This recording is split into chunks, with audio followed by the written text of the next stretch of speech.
This video is about cat pose.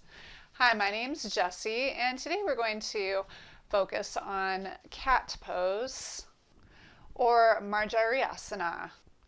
This pose can improve posture and balance. It can strengthen the spine and the neck. It stretches the hips, abdomen, and back, and it can increase coordination. We can come onto our hands and knees. Just put the hands under the shoulders, the knees under the hips. This is cat pose, not dog pose. Come here. You can stay. Yeah, there you go. Good girl. All right. Spread the fingers nice and wide. We want the hands under the shoulders.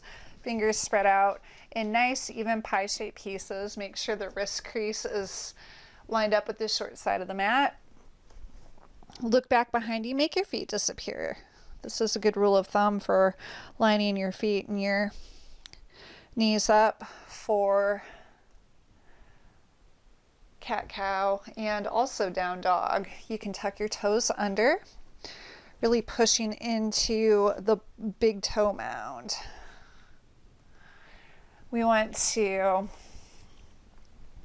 just drop the chin to the chest without forcing the deal.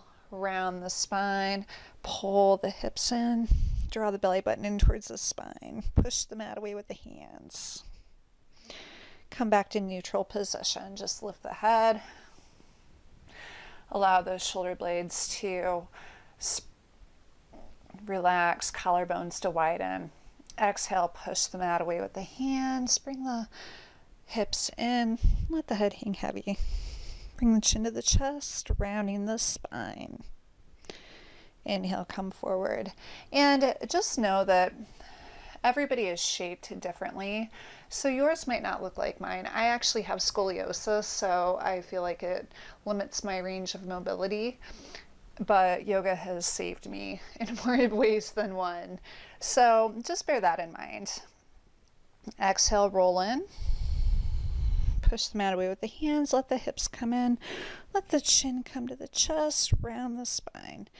Inhale, come back up to neutral position. Well done. Slowly come back to seated position. Thank you so much for joining me today. If you like this video, please like, subscribe, share. Check me out on Instagram as well. And until next time, may love and light be yours. Namaste.